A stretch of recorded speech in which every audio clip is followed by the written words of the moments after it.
अब कहानी महल से निकलकर पूरे गांव और अर्जुन की जिंदगी में जादू, रहस्य और शक्ति की नई परतें खोलती है। प्रेत महल का रहस्य भाग 2 जादू का उदय और नई जिम्मेदारियां। महल के प्रेतों को मुक्त करने के बाद अर्जुन के लिए चीज़ें सहज नहीं रहीं। गांव फिर से जाग उठा, मगर अर्जुन के भीतर गहरा बदलाव आ चुका था। अब वह महल की शक्ति का संरक्षक मात्र नहीं था, बल्कि उस पर एक अदृश्य जिम्मेदारी भी आन पड़ी थी। महल का जादुई प्रभाव। महल अब भी साधारण लोगों के लिए डरावना ही था, लेकिन जिसने साहस और श्रद्धा से उसके भीतर प्रवेश किया, वह किसी न किसी रहस्यमयी अनुभव के साथ लौटता। अर्जुन को अब रोज किसी सताए गांव वाले की, किसी बीमार बच्चे की या खोए मवेशी के बारे में कोई न कोई खबर मिलती।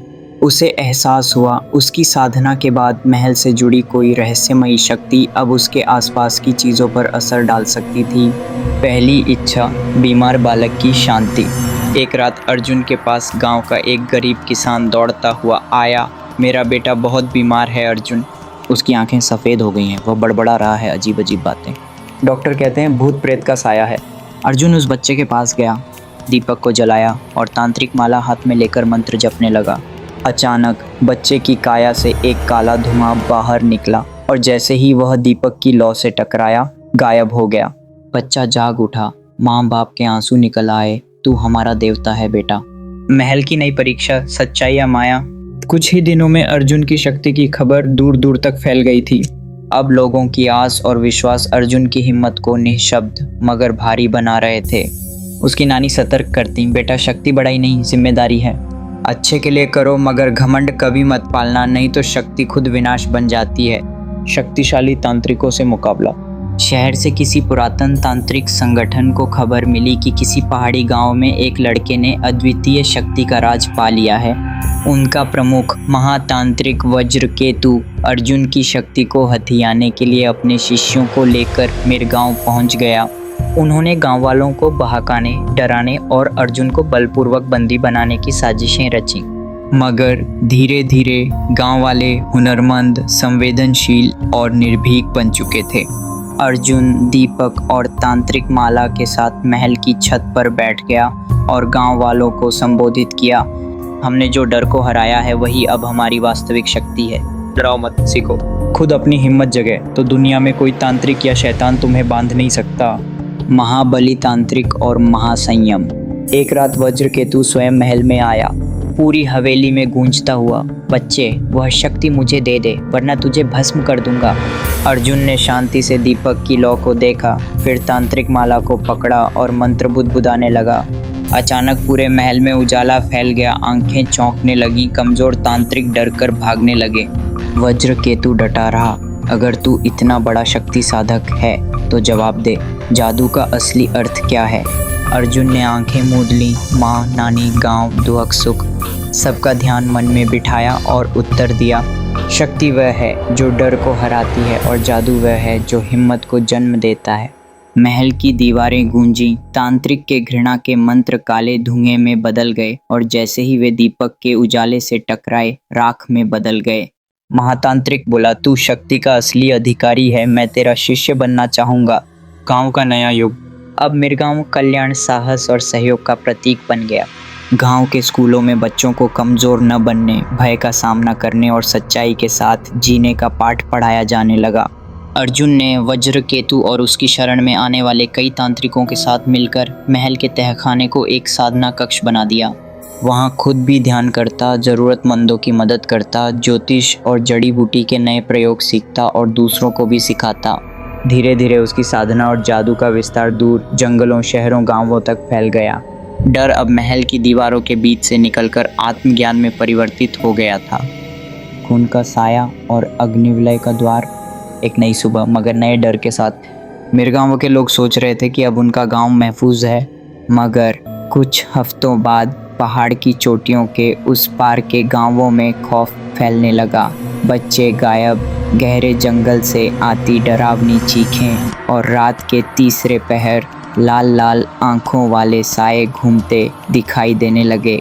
लोग फिर मिरगांव आए, अर्जुन के दरवाजे पर गिड़गिड़ाने लगे, बाबा वहाँ कुछ है, कुछ भयंकर, हमारी मदद करो।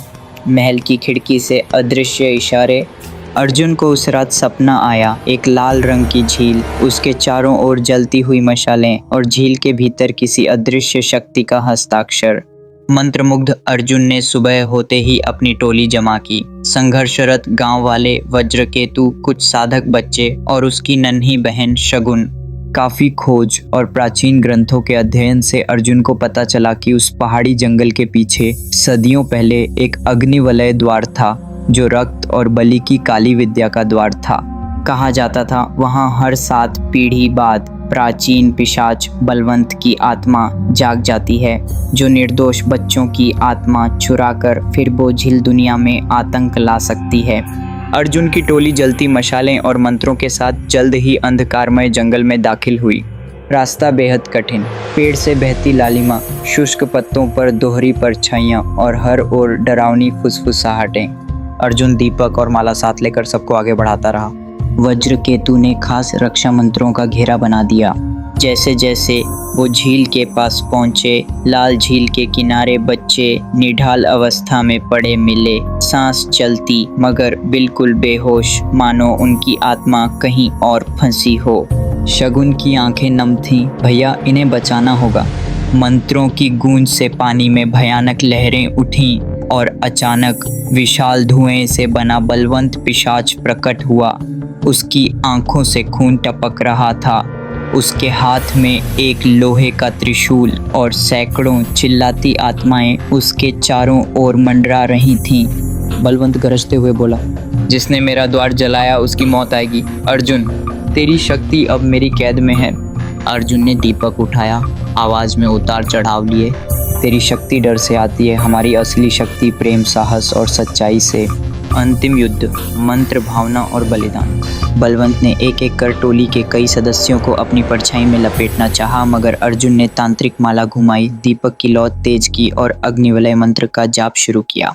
परछाइयां क्रूप होती गईं। अर्जुन ने बच्चों को घेरकर अग्निवलय का सुरक्षा चक्र बनाया, मगर बलवंत की रहस्यपूर्ण लालिमा झील से निकल सूर्य ग्रहण सा अंधकार फैलाने लगी। अर्जुन थकने लगा, माला की मणियां चटकने लगी। तभी शगुन ने साहस दिखाया। वह दौड़कर झील के बीच पहुंची, हाथ फैलाया। हम डरेंगे नहीं। बलवंत, तू चाहे जितना डरा ले, हम बच्चों की हंसी कभी छीन नहीं पाएगा। अर्जुन को जैसे नई शक्ति मिली। उसके भीतर की सारी ऊर्जा बच्चों के प्रेम और टोली के विश्वास में बदल गई। उसकी आवाज गूंज उठी, मातृक शक्ति। दीप जला, भय को कर विसर्जित। दीपक मंत्रमुग्ध होकर तेज जल उठा। झील में बौंडर आ गया। बलवंत बेहद कराहता हुआ चिल्लाया और अंत में झील की गहराई में समा गया। बेहोश बच्चे हंसते कूदते होश में आ गए। गांव दूर दूर तक जयकार करता रहा। शगुन बोली, भैया, शक्ति प्यार से बढ़ती है, डर से नहीं। अर्जुन अब जान चुका था, असली जादू खौफ में नहीं बल्कि प्रेम, साहस और बलिदान में है। महल में फिर उल्लास की हवा चली। टोली बड़ी हो गई और उनकी कहानी दूर दूर तक जादू वाले बच्चों के नाम से मशहूर हो गई। कैसा लगा आप लोगों को ये कहानी, हमें कमेंट करके ज़रूर बताएं। आगे ऐसे ही और कहानी लाएंगे। धन्यवाद।